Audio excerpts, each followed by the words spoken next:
Hi, my name is Mary Petrosino, and I will be presenting multiple sclerosis.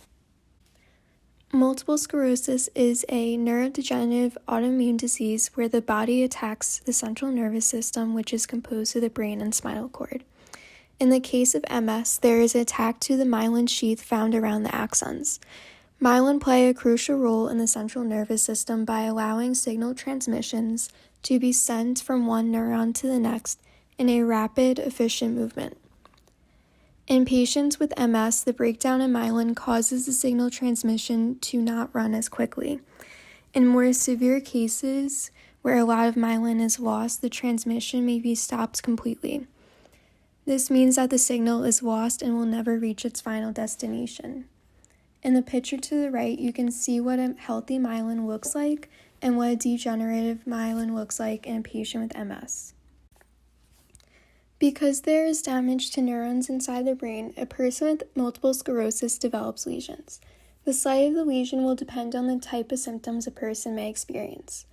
Patients may also undergo changes in the brain where their lesion becomes larger or more lesions appear. This period is known as attacks or episodes. People undergoing attacks may experience worsening of symptoms or a progression of new symptoms. Attacks can last days, weeks, or even months, and it's important to find a medication that helps to reduce the number of attacks a person may experience. There is no known cause of multiple sclerosis, but is believed to be from environmental or genetic factors. Additionally, there may be abnormalities in the immune system that causes this type of response. People with multiple sclerosis are typically diagnosed between the ages of 20 and 50 years old, depending on the course of MS that they develop. Women are 2 to 3 times more likely to develop multiple sclerosis than men, and there are currently 1 million people living in the United States with multiple sclerosis. People with MS experience the pathology differently.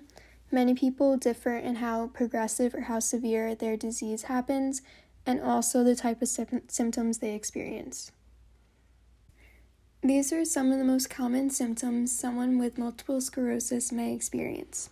Numbness and tingling in the body and optic neuritis are two of the most common first symptoms that people report. Optic neuritis is caused by inflammation to the optic nerve. People experience optic neuritis may have blurred vision, loss of color vision, and may experience pain when moving. Spasticity, numbness or tingling in the legs, and a loss of balance may all cause people to have walking problems. Speech reduction is dependent on many aspects of the brain. Those who have speech problems may often develop dysarthria, which is characterized as slurred or hypernasal speech, and also weakness in voicing. People may also develop problems swallowing, and because of brain fog, people may also have trouble remembering words. There are no known tests or set of symptoms that diagnose someone with multiple sclerosis. Instead, doctors test for and rule out other neurological diseases. Some tests that patients may undergo include blood tests, spinal and lumbar taps, and MRIs. Once all other neurological diseases are ruled out, a patient must meet the following requirements for diagnosis. First, there must be damage to 2 separate parts of the nervous system that occurred at different times, meaning that one symptom started first and another one appeared and progressed months later. Lastly, all other possible diagnoses must be ruled out. There are 4 courses of multiple sclerosis. In most cases, people will experience some but not all 4 of these types. Each one depends on the type of attack a person may experience and whether it is continuously progressing or if there are times of attack and remission. Clinically isolated syndrome is the first course of multiple sclerosis where attacks are only present for around 24 hours. Like multiple sclerosis, there is a neural inflammation and demyelination. However, not all people will progress into multiple sclerosis. This is because people who experience monofocal episodes have only one symptom of attack. In some cases, a person with clinically isolated syndrome will never develop a lesion. Because multiple sclerosis needs 2 or more symptoms for diagnosis, people with monofocal episodes will not progress into multiple sclerosis. People experiencing multifocal episodes will have 2 or more symptoms per attack. Because there are two or more symptoms, there are usually two or more lesions on the brain. Relapsing remitting multiple sclerosis is the most common type of MS and may progress into secondary progressive multiple sclerosis.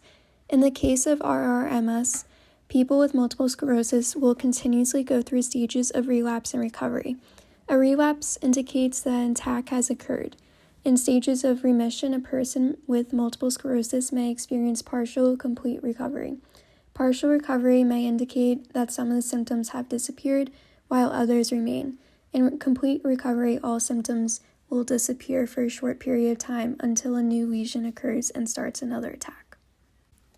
Secondary progressive multiple sclerosis initially starts out with having periods of attack and recovery before developing steady progression of symptoms. SPMS will gradually worsen, but its progression differs from person to person. There are four main periods someone in SPMS may experience. Active progression is when a person experiences an onset of new lesions and worsening of symptoms. Active with no progression is when there is a new lesion but no worsening of symptoms. No activity with progression means that there is no new lesion, but symptoms will continuously worsen. Lastly, no activity with no progression indicates that there are no new changes, and that represents the plateau on the graph. People experiencing an activity and progression period may need to go on a more aggressive treatment to stabilize their symptoms and prevent further lesions. Because of recent advancements in medication, people with relapsing remitting multiple sclerosis will progress into secondary progressive multiple sclerosis 50% of the time in 10 years and 90% of the time in 25 years. People with primary progressive multiple sclerosis will experience a continual increase in their symptoms with no initial stages of attack and recovery. Instead, their progression is slow and is marked with fewer lesions and attacks than people who have secondary progressive multiple sclerosis or relapsing remitting multiple sclerosis. Like people with secondary progressive multiple sclerosis, people with primary progressive multiple sclerosis will experience the same four stages. There are a variety of treatment options that are available for people with multiple sclerosis to go on. Medications are designed to delay demyelination and prevent inflammation in the central nervous system. Because of this, these medications work to reduce the number of episodes a person may experience. Other medications are specifically designed to target symptoms such as bladder problems and spasticity. Rehabilitation programs are crucial to improve a person's life and maintain function. Physical therapy helps improve mobility and develop stronger muscles, which may prevent a person from developing muscle weakness later on in life. Occupational therapy is designed to help someone with multiple sclerosis adjust to the types of environments they are in. This includes how to navigate specific challenges in the home and how to make environments more accessible. Speech pathologists work with clients to improve their speech recognition and maintain good swallowing practices. Unlike what most people think, many people with multiple sclerosis live a very long life. On average, a person with multiple sclerosis lives 7 years fewer than the national average person. The quality of life that a person experiences differs based off the symptoms and severity of progression that the person has. In some cases, a person is able to walk in their 60s and 70s, whereas others may require wheelchair assistance. This is Robin, who is a 46-year-old woman diagnosed with multiple sclerosis. In March of 2020, Robin held a TED Talk entitled, "How I Am Living My Best Life with Multiple Sclerosis." In the video, she highlights her experiences and also the ways in which she maintains her symptoms with the autoimmune disease. When Robin first recognized that something was wrong, she began to feel numbness in her mouth, dizziness, and vertigo. After a month, her symptoms became worse and she developed numbness in her legs and arms. She had trouble walking and had a hard time performing everyday tasks, including brushing her teeth and eating. Robin eventually went to doctors where within 2 months they diagnosed her with multiple sclerosis. She was diagnosed after having blood work, lumbar punctures, and MRI tests done to rule out other diseases. Robin uses a combination of Eastern and Western medicine to combat her multiple sclerosis. She was placed on a medication that best suited her. Robin also found a variety of lifestyle changes that helped improve her on the day-to-day. She found that maintaining stress was a crucial role in preventing attacks. Additionally, diet and exercise contribute to a healthier lifestyle. When people think of multiple sclerosis, they often think about the debilitating side of it.